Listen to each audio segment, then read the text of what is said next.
For like 2 weeks, I was the #1 producer in Billboard magazine. Just what? Just because I was the producer of Time for Me to Fly, and so it's like, all right, you know. Did you get a Grammy? I should have gotten something, you know. And let's say the producer of the year is Kevin Cronin. What? Kevin Cronin is the lead singer of REO Speedwagon and is credited with writing and co-writing music of the band's discography and several of their hit singles, which have sold more than 40 million records worldwide. That's pretty damn good. He's also a great guitarist and pianist. But did you know he started as a struggling actor in Hollywood, appearing in small roles in TV shows and movies before joining REO Speedwagon? Now, this is all starting to make sense to me because I recently got to perform with Kevin a few times, and wow, I mean, he is one of the greatest lead singers that I've ever worked with that can seriously entertain and command an audience's attention with love and respect. Now, to be really, really successful in any business, it's not about you. It's not about me. It's about we, the team, or in this case, the band. Teams, think about it. Teams win Super Bowls and World Series, not individuals. Kevin is the ultimate team player. He makes you want to be on his team or in his band. He makes the musicians on stage and the audiences love him because he cares. All right, please welcome my friend and amazing person, musician Kevin Cronin. Kenny, how are you, man? I'm good, man. Performing with you was more amazing than I expected because, wow, I mean, you just are so big at what you do. I thought where you were going with the intro was that I started out as a closet drummer because that's what I wanted to be. That's why I'm totally jealous of you all the time because that's, but you know what? I also believe that that it helps you no matter what instrument you play, especially if you're in a rock band, you got to know the drums. You got to be able to sit down behind the kit and do something, you know what I mean? Just to kind of give the drummer something, you know, every once in a while, just to point him in the right direction, you know? So it just helps. It helps to know how to play the drums. And man, the first time I sat down at a drum set, I was just like, wait, I can do this. I never took lessons, but I could do it enough that it felt good, man. So now my acting career. Now I didn't realize that my former life as a porn star was common knowledge. This is breaking news here, Kenny. I do research. I did my research. I guess so. I promised I wasn't going to tell everybody where they could get those, you know, porn flicks, but I'll just let it out a little bit. You did your research? Yes, I get it. Hey, by the way, with the drumming thing, you know, what blows me away about the great musicians, no matter what instrument or, you know, if they're singers or not, is the people who are really badass have amazing time, amazing tempo, and amazing feel. And you're right. I think being able to be coordinated and to have good time, however you learn that, in one way is on the drum set because drummers have to keep time. I think it's beneficial for everybody to be able to play drums a little bit to develop their time and feel. Yeah, just a little. I mean, you need a real drummer to actually play the drums in your band or in your session, but to be able to just get around on them a little bit, to understand them a little so you can communicate with the drummer. Because the singer and the drummer, man, they're especially if the singer is the songwriter, I mean, it all comes from the drums. If the drummer isn't playing what the song wants to have on it, it's not going to work. So to me, that's where it always starts. It always starts with the song. First place I go, you know, and plus I'm a rhythm player. You know, I don't know how to play guitar solos, but I can get around pretty well just playing the drums on a guitar, you know, just you know, I said this in another interview, but the hi-hat and the snare drum is rhythm guitar. you're playing eighth notes and accent onto do do ga do do do gaga, and the hi hat and snare is do do that. When those are locked in, the band is locked in. That is just absolutely essential to me. A great rhythm guitar player. Well, I tell you what. Then and I'm sure you've heard the Dave Matthews Band live. We did a gig with them, a festival show, and so we had just gotten finished, and they were coming on. And so I had never seen them before. I'd heard their records and everything, and they're huge. But when you see that band live, I mean, it's like you think the Dave Matthews Band if you've heard their records on the radio, whatever. To see them in concert, man, you talk about a drummer and a rhythm guitar player that are they're a freight train by themselves. And then, of course, the rest of the band is like just as freaking good. It blew me away. It was stupid good. But what you're talking about, that lock between the rhythm guitar and the drums, man, when you got that, you're happening. Yeah, it's like a freight train. I had the same experience with Dave Matthews. Yeah, that was, wow, amazing. So, Socrates said, the key to happiness is to realize what your purpose in life is, but then pursue it. Now, you knew what your purpose in life was by the time you finished high school, right? I mean, you knew you wanted to be a rock and roll musician, in a rock and roll band. Am I right? No, dude, it was long before then. I mean, I was born, I feel like I was born at like the exact right moment for a person that wanted to play music. So I'd been taking guitar lessons for about 2 years. I was 12 years old and tuned in the black and white TV, and you know where I'm going. And there it was. I Want to Hold Your Hand. And I just was like, my whole world just like opened up. It was like, I didn't even know why I was playing the guitar. I just, was like on top of Old Smokey and Old Susanna and stuff like that. And the truth is I wanted to be a drummer, but my parents were like, that's going to be too freaking loud, So, so my dad's like, listen, do guitar. He goes, you can take the guitar with you anywhere you go. You can bring it to parties. And I was like, you know what? Okay, that kind of sounds good. I liked the idea of being able to take my instrument with me everywhere I went. So my dad was smart, but so I saw all of a sudden I saw the Beatles, and there are 3 guitars, man. They're all up front. The drummer's way back up high on a freaking 6-foot riser. Their hair is flopping. I mean, and the songs were so good, and they sang and played. It was just like, that was it. It was all over for me right then, man. I knew my purpose when I was 12 years old. Now, so did, 50 million other 12-year-olds who were watching the Ed Sullivan Show that day. But yeah. Yeah, I had the same experience. I mean, there was nothing to watch on TV back then. So that was like, what? I mean, I asked my mom if I could join the Beatles. I wanted her to call them up and say, get me in the band, Of course, that didn't happen. I actually asked for a drum set, and that didn't happen at first either. Really? Well, yeah, parents didn't want their kids to be drummers, let's face it. So now you're a lead singer, obviously, guitarist, pianist, and a songwriter. So, like, when you write a song, what is your process? Where do you go to get your ideas from? And which instrument do you go to first when you write a song? Or is it lyrics? Because I heard you wrote lyrics to roll with the changes on the back of a trash bag or something like that. Yeah, actually, I have an artificial intelligence machine, and that's all you need. So, Now, I did write roll. It wasn't exactly I pulled into a truck. I'm driving. The band moved from Illinois to California during my little hiatus in the mid 70s, right? So when I rejoined the band, I had to move to LA.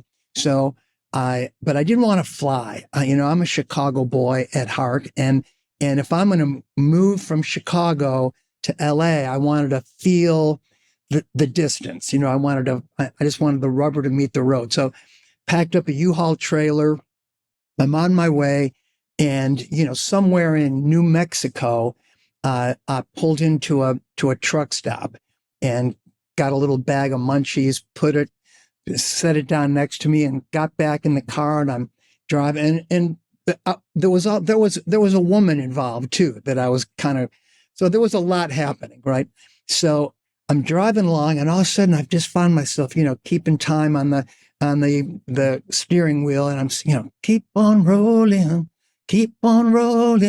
and next thing I knew, I was like, that just opened the spigot, right? And all of a sudden, lyrics start flying, and I'm driving along. I got a U-Haul trailer behind me. I reached in the glove box, got a Sharpie, and the only thing I had to write on was that brown paper bag from the truck stop. But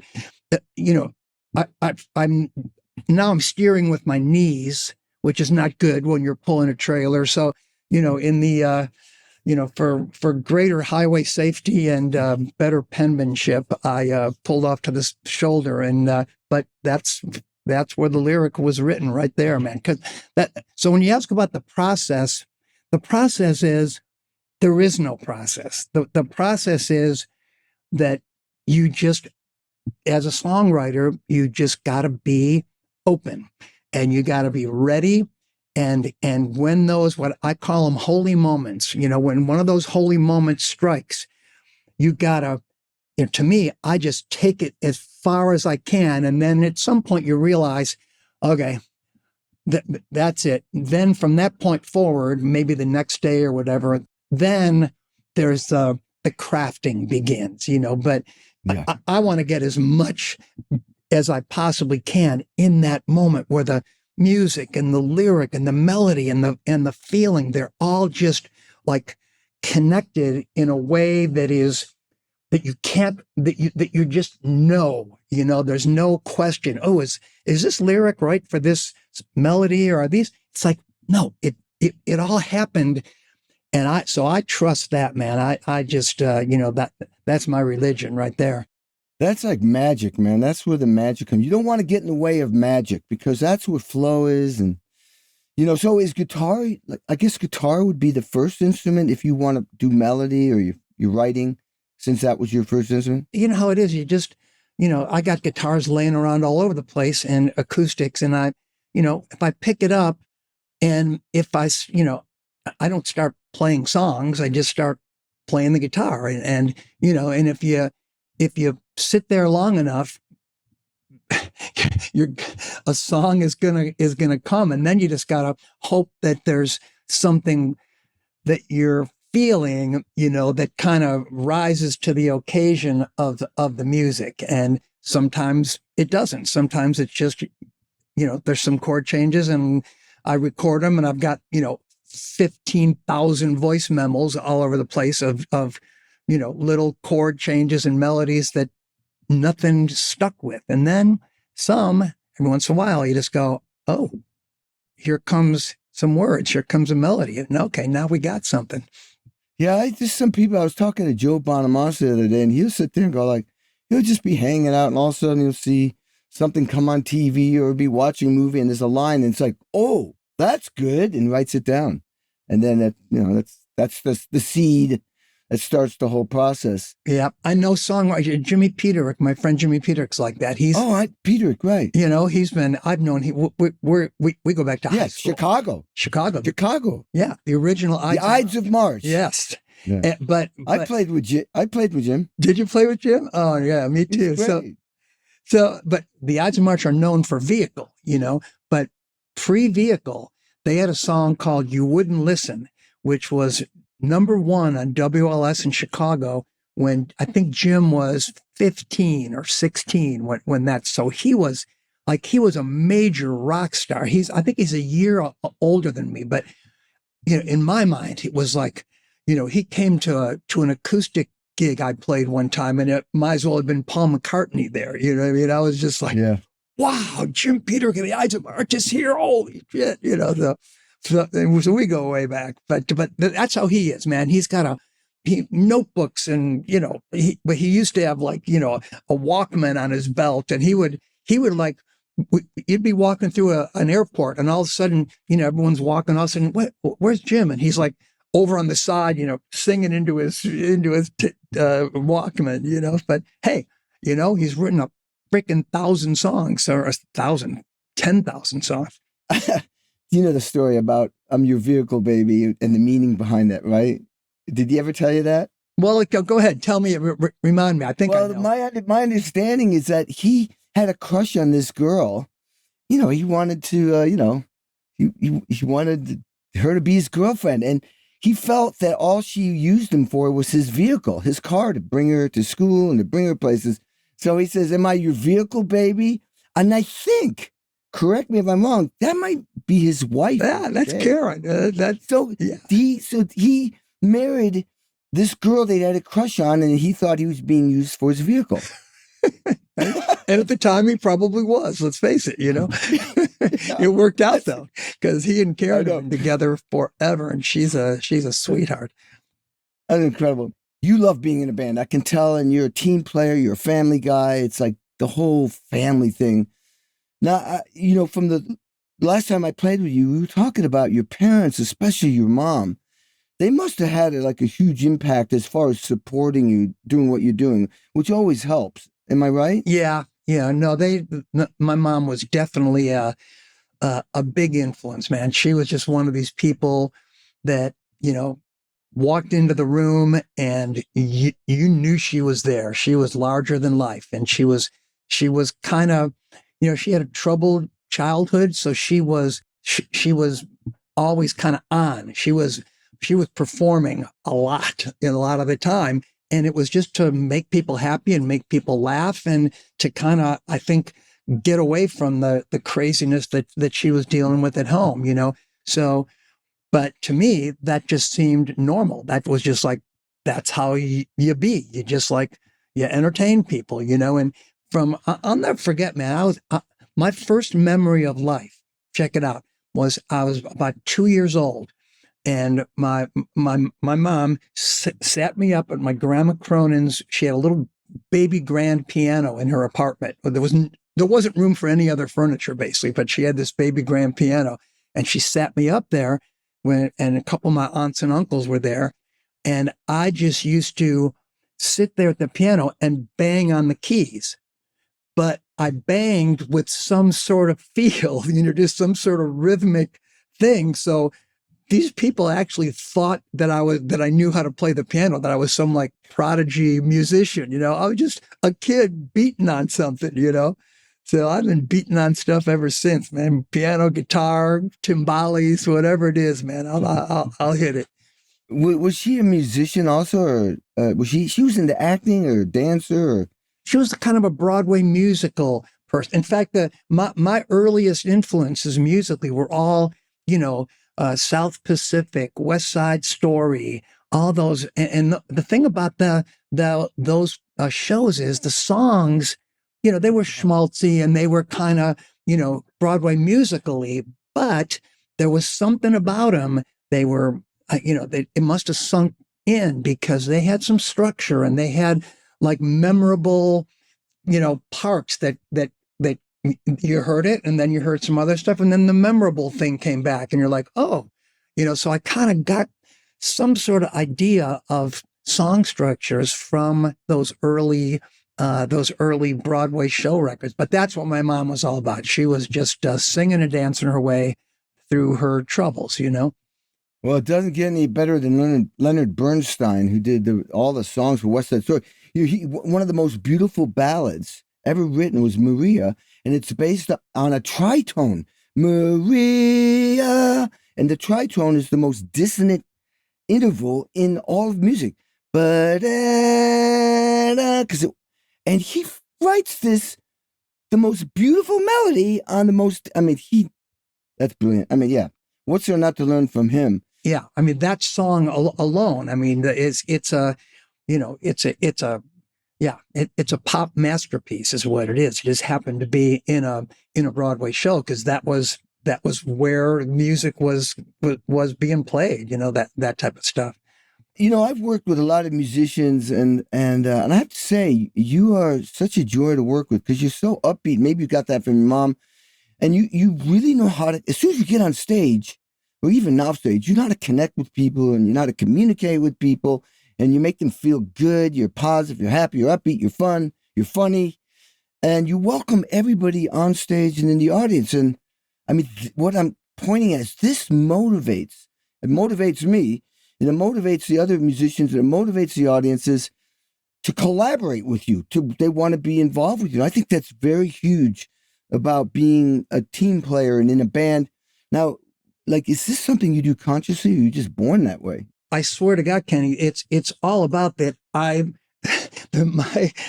basic feeling is that I have no business being up in the same room as, you know, when I'm with you, and, you know, the band that we're kind of. I think I'm kind of. As a matter of fact, I think I'm kind of. Not exactly in the band, but I'm you know. So I just feel so lucky to, you know, that to, you know, because I walk in with a song. You know, I need great players. I mean, it's just having great players there to just, and when I see someone like you or Kenny Wayne or Millsy, all these great musicians up there that are just kind of getting off on playing this little song I wrote, that's like the greatest feeling in the world. But I'll tell you, you make people feel the same way. Everybody says that about, you know, that's Kenny Aronoff. What you just described is you're the guy that, same thing, man. You make everybody feel good. You're just, you know, upbeat. You're always, you know, in a good frame of mind, and then you walk up there and destroy a drum set every time you play it. It's freaking amazing. So, but it's true. I mean, you know, we all, it takes, hey man, I look at it like it's not just the musicians, it's the crew. It's the guy, it's the people, you know, setting up the chairs in the room. It takes, in order for someone, you know, people are buying tickets, man, they're spending hard-earned money.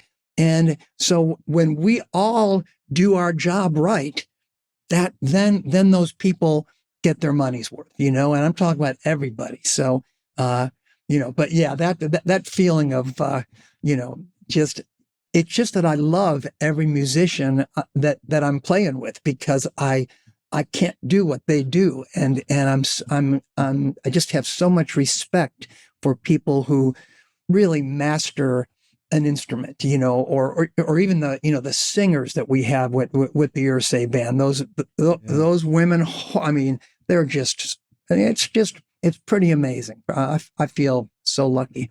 Yeah, you and I are in a super group now. So just to let you know, you're in it. We're in the same band. So if between your positive energy and mine, I think that'll be infectious to everybody. So they're not going to get rid of us. And if they do, we'll start our own band, the White Stripes, you know. Nice. Just you and me, right. And drummer. Guitar and drums. We don't need the rest of those guys. No. I mean, Kenny Wayne is pretty good, but I mean, you know, I think we can do without him, you know. We could do it. Yeah. Well, I mean, just us, you know. Yeah. Who are those old guys?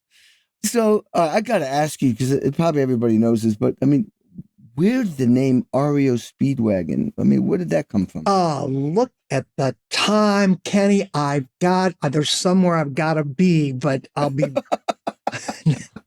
Okay. All right. I'll do it quick. So our band was formed in a dorm room at the University of Illinois by Alan Gratzer and Neil Dowdy, both retired, living well, you know, and this was at the University of Illinois in Champaign.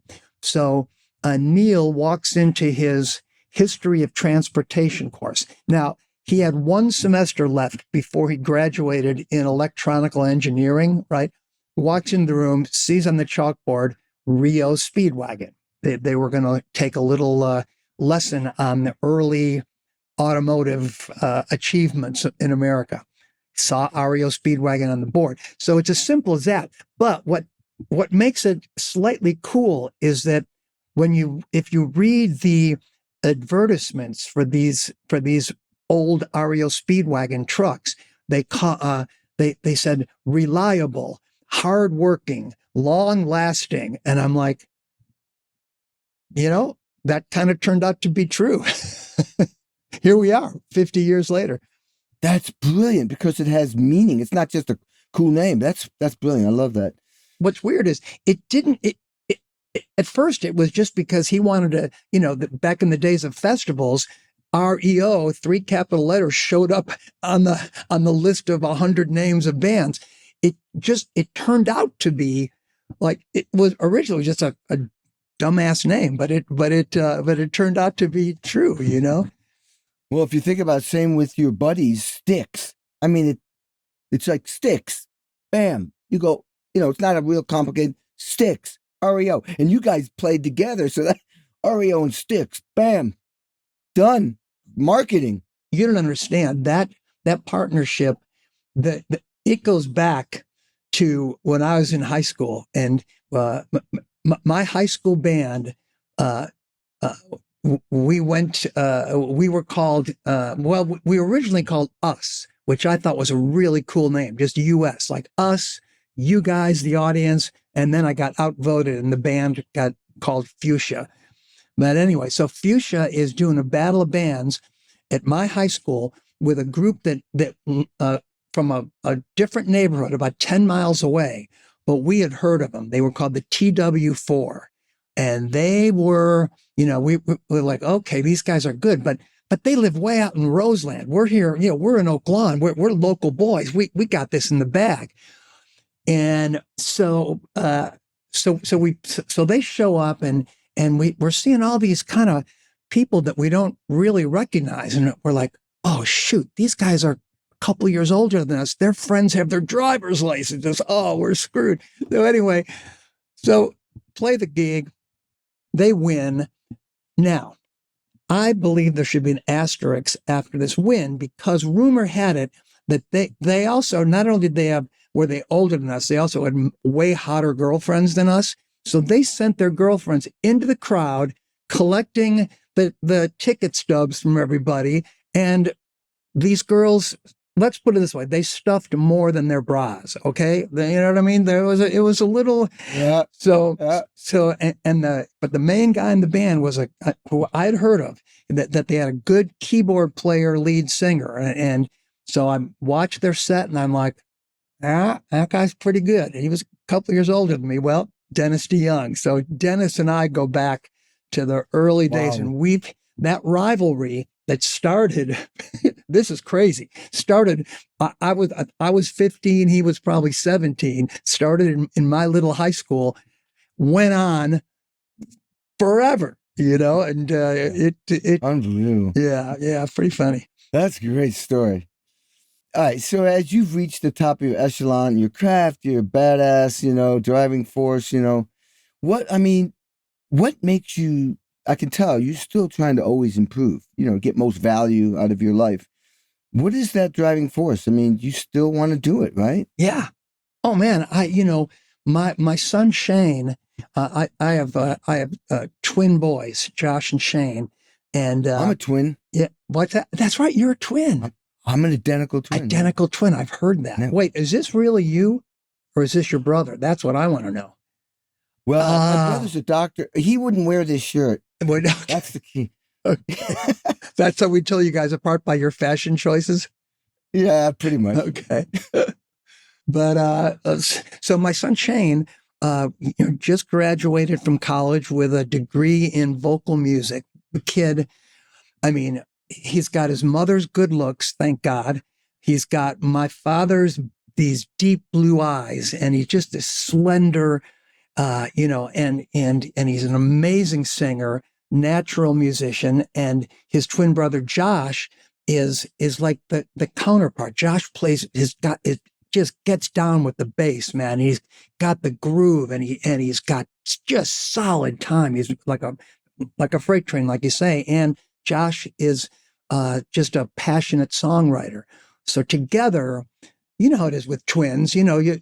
Each twin is a force in and of itself. But man, you put a pair of twins together, and if they love each other rather than not, which happens with twins, I'm sure you know. But if they're locked, forget about it, man. It's unbelievable. But Shane's saying to me, Dad, he goes, you got to study with Jeffrey. This is his his vocal professor, right? He's like, he'll change your life. I'm like, yeah, right, Shane. I think I was 69 years old at the time. I'm like, nothing's going to change my life that much, But and plus I would have had to drive into LA to take a vocal lesson, right? I'm like, I don't know. I just don't see it. Then during the pandemic, I walk out into this little guest house area, and here's Shane singing into his laptop. I'm like, all right, there goes the commute excuse, But, with kids, as a parent, I can't tell you how many times, I would look at Shane and go, Shane, you may not understand what I'm trying to tell you here, but I love you and I got no ulterior motives except love for you. So just at least listen to what I'm saying, right? So now here's Shane saying something to me that I don't quite understand, right? He's 21 years old at the time. And I'm like, all right, this is my chance to show him the respect that I wanted him to show me. So that was the motivation for me starting to work with Jeffrey Allen to work on my voice, because honestly, my voice has always been not a sore spot, but it's always been a source of anxiety for me, because the reason that I lost my gig in REO Speedwagon was from losing my voice. And so I got post-traumatic stress from that, man, because it's like, you lose your voice, there's nothing you can do. You just got to stop using it for a while, So anyway, so I'm always trying to, so Jeffrey has, long story short, Jeffrey has changed my life. I'm enjoying singing so much more. Still got many miles to go, but I'm starting to get it, starting to feel more confidence as a singer. I always like it better when I hear, what I call real singers sing my songs. My songs always sound better when someone else sings them, and they do. And but I'm getting there. No way, Kevin, dude. It's amazing because your songs are not exactly easy songs to sing. You write these songs with the melodies are way up there. And so it's funny to hear you tell that story because, to me, it's like, oh my God, Kevin's like one of the greatest singers in the world. It just shows you how everybody, we are our worst critics. I'm very, very hard on myself. I'm I'm like a Navy SEAL of preparation. And I have to go through so many things to get up there to make it look easy. But I don't just walk up there and just, oh my God. I just got off a 10-week tour with Joe Satriani. And I'm practicing my butt off because we don't even do sound checks because his material is so diverse and tempos and technique. Yeah, I don't take anything for granted. Yeah, no, I know you don't, Kenny. I've seen, and I used to, you do make it so easy. And you're so, it's so effortless, but it's so powerful when you play the drums. Just so your audience knows, you've been, Mount Rushmore of drummers for me for, since the John Mellencamp days. In the very, I always spot, if I see a new band, first thing I'm looking at is the drummer, because like I said, if the drummer in the band isn't making it, I'm sorry, I'm not interested. I'm moving on, But you make it look so easy, and it looks like you just like sat down at the drums and heard the song for the first time, and boom, there you are, man. Because you're so on it, and your whole body is feeling it, and you can tell.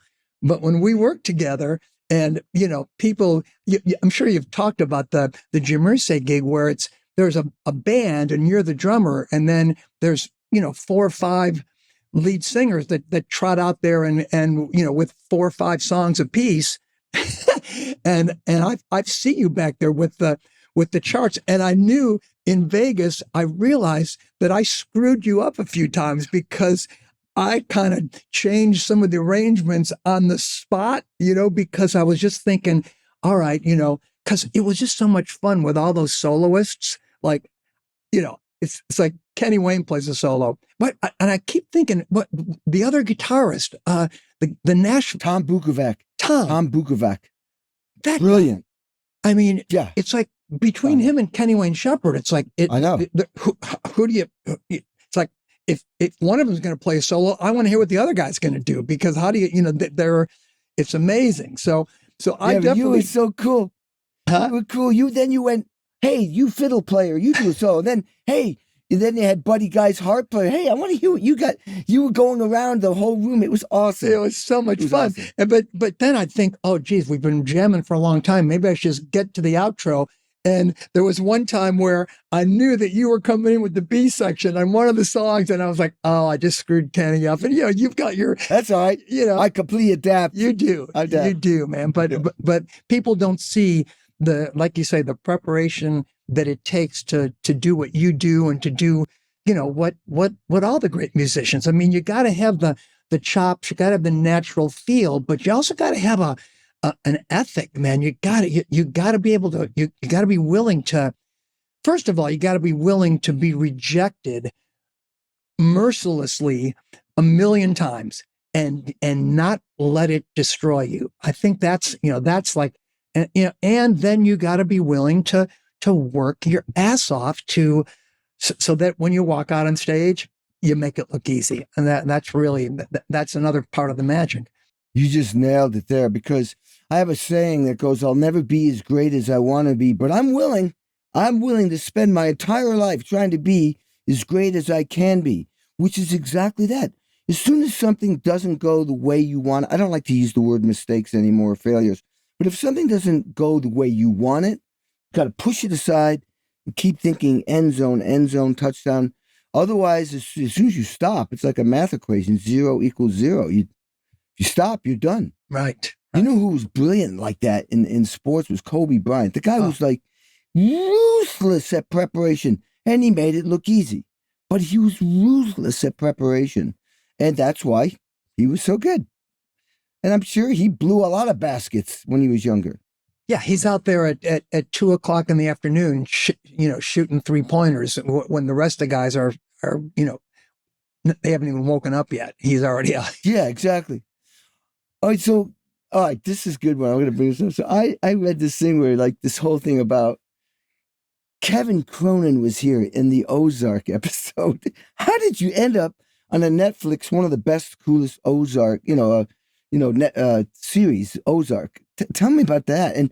And that, I also read, that might have helped, with record sales. It's kind of like reminded everybody, REO, Yeah, I told him that I would agree to appear on the show, but only if they named the episode after me. No, that's not what happened at all. So we show up, at the location, right? And I was the only one in the band that had any lines. I had a couple of lines, so they gave me a printout of just that scene, of the script of that scene, and at the top of each printed out page it says Kevin Cronin was here. And I'm like, and they were so great to us. I mean, they welcomed us. Jason Bateman comes down and, leaves it, lets his lunch get cold to come over and say hello. So they hand me the script, and I'm like, wow, they're just really rolling out the red carpet. They're just really wanting me to feel comfortable here. I thought it was just like a little inside joke. So, pandemic hits. We're all home, my wife, 3 kids, we're all, the kids are adults, of course, and we're all in the TV room on the sofa, ready to watch Ozark season 3. And sure enough, episode 3 comes on, and they actually did name the episode that. I thought that was just, I was tickled, man. That was just, and I will say this, it doesn't happen often, but for a few minutes, maybe 5 minutes, my kids actually thought I was cool. I love it. So, you know what I'm saying? Oh my God. Whatever it takes. Well, that's so cool that you didn't know it was going to be called that. The Kevin Cronin was here. Kevin Cronin's here. You didn't know, so it's like, wow, I am cool. So, for a second, yeah. For a second, yeah. Well, I lived in Indiana for 35 years because I went to school there, and then the Mellencamp thing, and then I just stayed there. There's something about the Midwest that's different. And you grew up there. I mean, don't you feel that and also Chicago, of course, you grew up in the Chicago area, and there's so much music there. That must have had an influence on everything you did. I think so, man. I mean, I think growing up in the Midwest, you get that kind of, that middle American. It's kind of a work ethic. It's not super fancy. It's not super, you know, um, it's just. But being from Chicago, being from the biggest city in the Midwest, you get a little taste of a little sophistication, a little culture, some theater, I mean, the music in Chicago.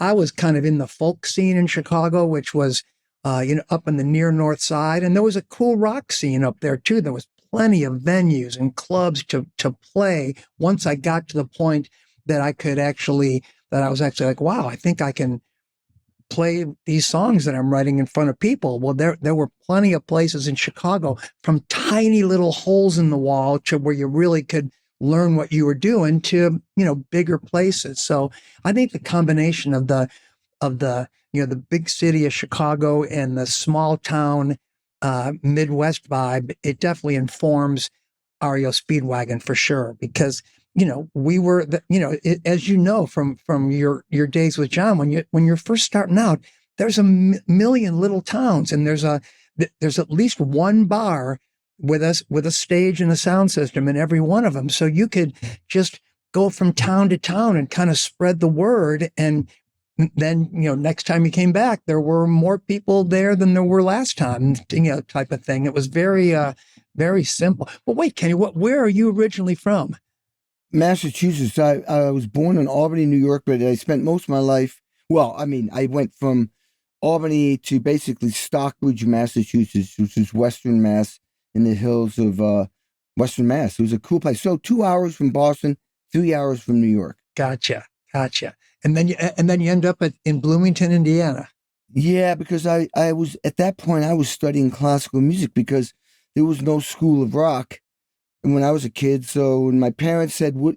We all went to college. So when they said, "What do you want to major?" and I went, "Well, music," So and so I'd been studying with the percussionists from the Boston Symphony Orchestra, and the BSO had a summer program at Tanglewood, which was 3 miles from my house. And there was some kid in my little town of 3,000 that was getting better, and he'd been taking lessons with this percussionist. I started taking lessons with that guy, and he kicked my butt and got me into timpani and mallets and reading. That's where I got my reading. And so I went to UMass, University of Massachusetts, for 1 year because I really wasn't that great. I wasn't in the marching band. I wasn't in the concert band. I had a rock band ever since I was 13. So why would I want to be in a marching band? So, so that wasn't cool. So I was in clubs picking up girls and playing rock and roll. So I started studying, and then in 1 year, I transferred to the #1 school of music in the country for classical music, which was Indiana University. So long story, I get in there, spent 4 years there, got my ass kicked, and worked my way to the top just by working hard. And eventually got into the Jerusalem Symphony Orchestra and turned it down because I still wanted to be in a rock band. And so I just stayed there, formed a band. We didn't get signed. It was the whole thing. You write songs, try to get signed. The business model is that. And then they sign you and they say, here's some money, make a record. You make a record, sell the record. Hey, you want to do that again? Sure. And you make a career. Well, we failed, and I was about to move to New York, and that's when I heard about this Johnny Cougar guy. Audition, get the gig. That was that. Interesting. Yeah, people don't know about Indiana University in Bloomington. It's a beautiful, beautiful campus, and it's got a vibe down there. I've really enjoyed myself every time I've been there. Oh yeah, how could you not? Yeah. This is a party town, man. Yeah. That was like, boy, and oh my God. I mean, it's amazing we survived the 80s. I always tell you're probably like me. That the 80s were the wildest times in rock and roll. But for me, and I can tell from you too, the career became more important than all that wildness. The career becomes the most important thing. You start going, wait a minute, I can't do both at the highest level, so I'm going to pick the career. Well, I will tell you that there was that there was definitely a kind of a moment for our band where, I mean, REO was always known as a band that liked to have a good time. I mean, we started in the bars at the University of Illinois in Champaign, right? And all the guys, are just funny, cool, smart dudes. We always had fun. But right around 1982, we had the big 10 million seller in 1981. And in 1982, but, at this point, we've got a security guy who's always carrying a briefcase. No one's quite sure what's in it.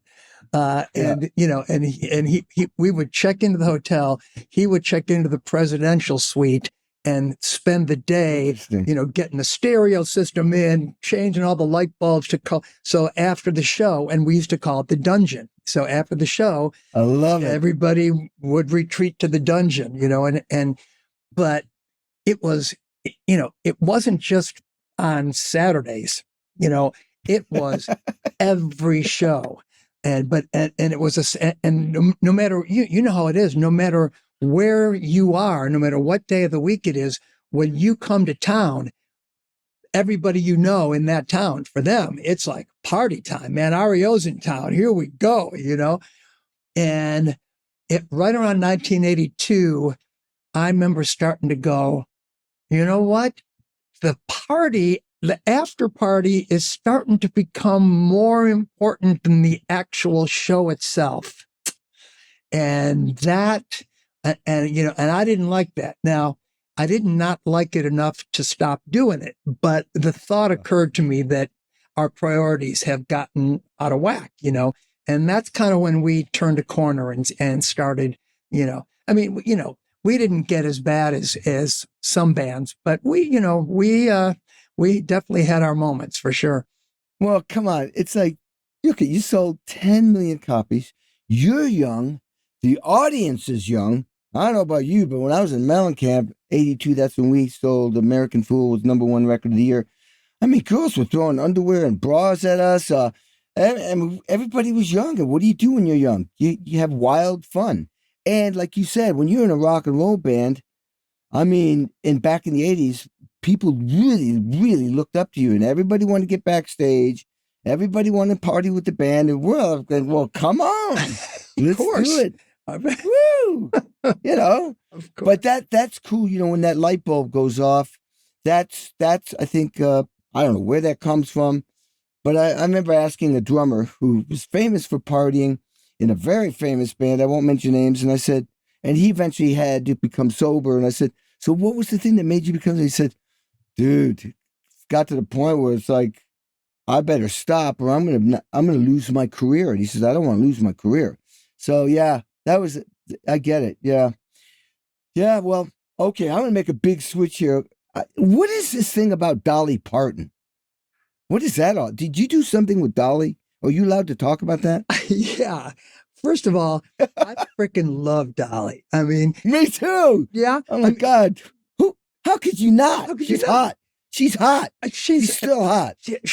But what blew my mind was that she's this iconic. She's like this thing that you don't even realize that she's human. You know what I mean? She's like like her presence is so just amazing. And then when you're working with her, working on a song or working on a record, it's just like you and me talking. It's just like she talks. She's just another musician, another songwriter who wants the record to sound good, wants the performance to be right, knows what she wants to hear, but is willing to listen to what you want to hear. And she's just, well, yeah. So it was, I think it must have been 1980. And I got word that she wanted to record one of my songs for her White Limousine album. And so she, and then I heard that she cut it. But see, I don't know about you, but for me, until the record is actually in the stores and I can see that my song is on it, I'm not, I'm like, anything can happen, right? At the last minute. Because, you make a record, you record 15 songs and 9 or 10 of them make it on the record. Those other 5 songs, those guys thought those songs were going to be on the record. And guess what? They weren't. But it turned out that she recorded Time for Me to Fly, right? And so I get a copy of the record. I'm so excited. This is like a huge moment. I put the record on, and in my brain, which, it wasn't computing, it sounded to me like someone took the turntable and turned it up to 78 RPM. But what had really happened is that Dolly had taken Time for Me to Fly and turned it into a frickin' bluegrass hoedown, with mandolin and banjo and fiddle. I've been around for you, been up and down for you, but I just can't get in. It was freaking awesome. I mean, I was just blown away. So Dolly, and the next time Dolly came through to the Universal Amphitheater on that tour, I sent her, I don't know, at least 3 dozen white roses, like a big bouquet of white roses, just to let her know that I appreciated that, because we didn't talk yet. We hadn't met. So anyway, years go by, and we were talking about Ozark, Time for Me to Fly. You're right. Time for Me to Fly. Like for a minute there was like #1 on the catalog chart. Are you ready for this? For like 2 weeks, I was the #1 producer in Billboard magazine. Just what? Just because I was the producer of Time for Me to Fly, and so it's like, all right, Did you get a Grammy? Did you get a Grammy? I should have gotten something, And that's like the producer of the year is Kevin Cronin. What?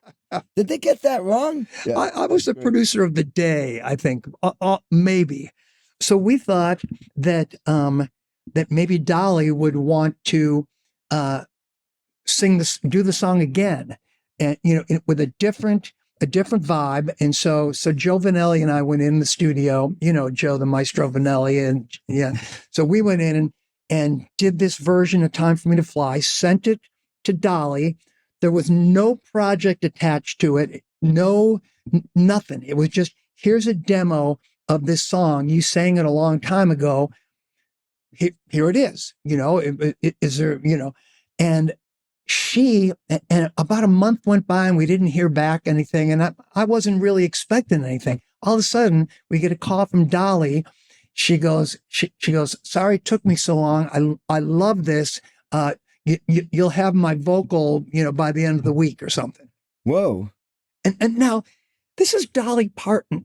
And, it'd be one thing if I was like, well, this is going to be the title track on this new, David Lynch movie, or, you know what I mean? But there was nothing. It was just, this is my demo of this song. We're not sure what we're going to do with it. And she goes in the studio and freaking does a vocal. I mean, Kenny, that blew my mind. I was like, that is like the coolest thing ever. Right. So, but about a year goes by, and, she gets inducted into the Rock and Roll Hall of Fame, has second thoughts about it, decides that if she's going to accept the invitation, she's going to make a rock album. So her and I duet on Keep on Loving You. Wow. Hopefully, like I say, I'm not counting my chickens, because they hatched yet, but it's looking. But did you hear the lineup she has of guest artists for this album?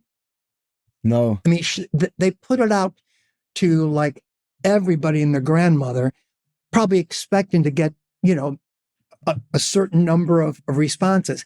Everybody responded. Of course. Of course. But she wasn't expecting it, because she's Dolly and she's so freaking cool, I mean, oh, she's so cool. It's ridiculous. Yes. I did the TV show at the Brickstone Arena there in Nashville, honoring Kenny Rogers. And of course, they were very close. It was his farewell concert. And oh my God, she was there the whole time, all the rehearsals. It was unbelievable. Yeah, she's the real deal. She's unbelievable. So, Kevin, is there anything that you haven't done yet in your life that you're going, I want to do that? Is that like, or is it like, I just want to rock until I drop? Well, I will tell you that, you know, I, I heard the first Crosby, Stills and Nash record when it came out. The day it came out, I was expecting it. I went to the record store, brought it home to my girlfriend's house, put it on, played Sweet Judy Blue Eyes. It absolutely, I couldn't believe what I had just heard. Since the Beatles, that I heard that. Yeah. I literally picked up the needle 12 times before I got to Marrakesh Express. I mean, it was just so. I know. So, and I love all of them. I love David, love Graham, but Stephen Stills he was the one whose his music just spoke to me, and I just became a fan of his. And that, I knew him a little bit from Buffalo Springfield, but mostly from anyway. So I somehow through, I'm finishing my book eventually, and I tell the whole story of my saga with Stephen. It's too long to even, it would take a whole podcast, but I end it. One thing led to another. I ended up writing a song with him that ends up on two Crosby, Stills and Nash records. Wow. So now I think, okay, that my bucket list of Stephen Stills is complete. Well, then I get the call from that you set up for me to be part of that of the band with the Jim Irsay collection, and Stephen Stills. So it was all you guys, this amazing band, plus Billy Gibbons, Vince Gill, myself, and Stephen Stills. And I hadn't seen Stephen in a long time, and he's a character, as you know. Yeah. But just one of the most, I'm sorry, he's one of the most underrated on an electric guitar, acoustic guitar. His songs, when you look at a list of his songs, you can't even believe it, and his voice.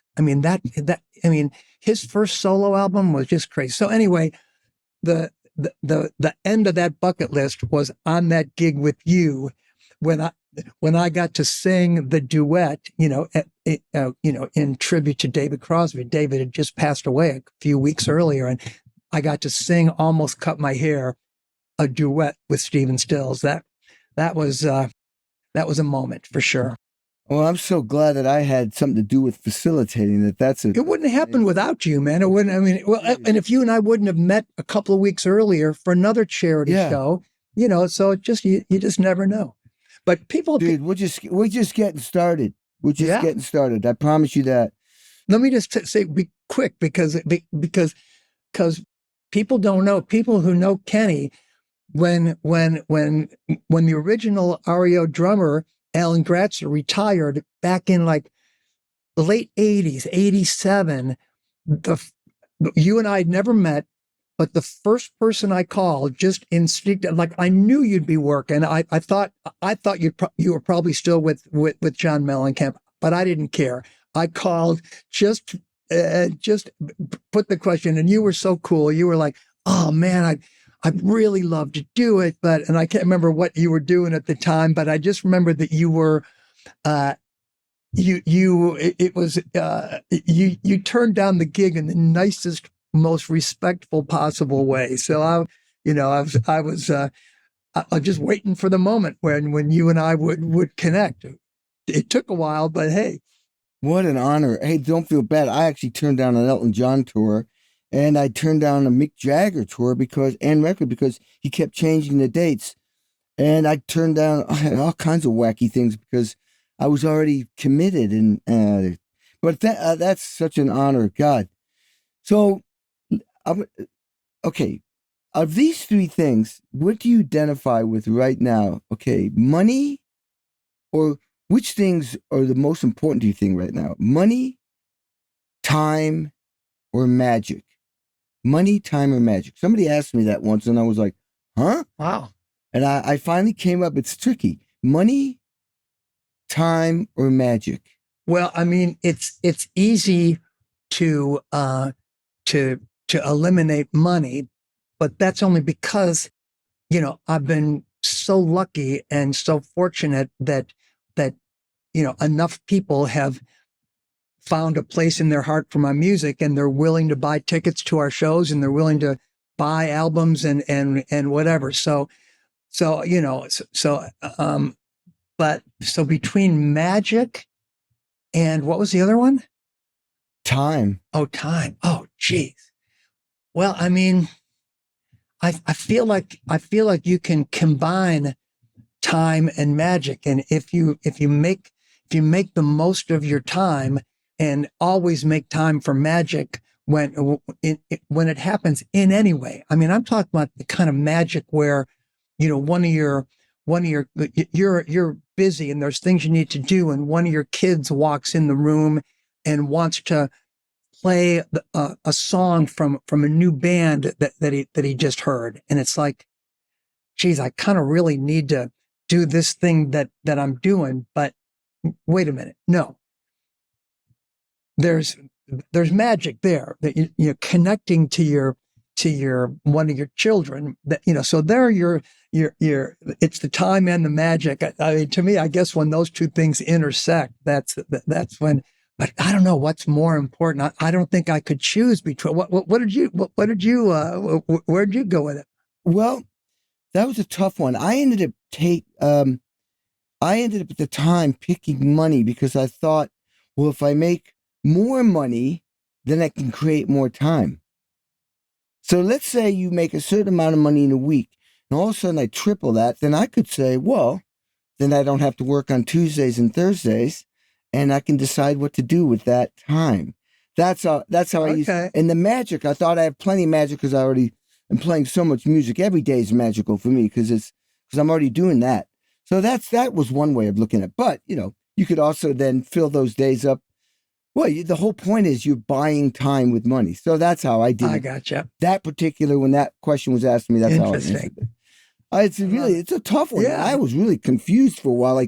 So I just thought I'd share that with you. Yeah. Well, Kevin, man, I don't want to take up more of your time, but man, this was phenomenal doing this with you. I mean, we're almost the same age. We've been through this most incredible, probably the greatest time in rock and roll. We got in right at the beginning, and we're still doing it. And so it's like, I feel like I'm being able to share this with you. It's like we both went on a journey in life together without standing next to each other.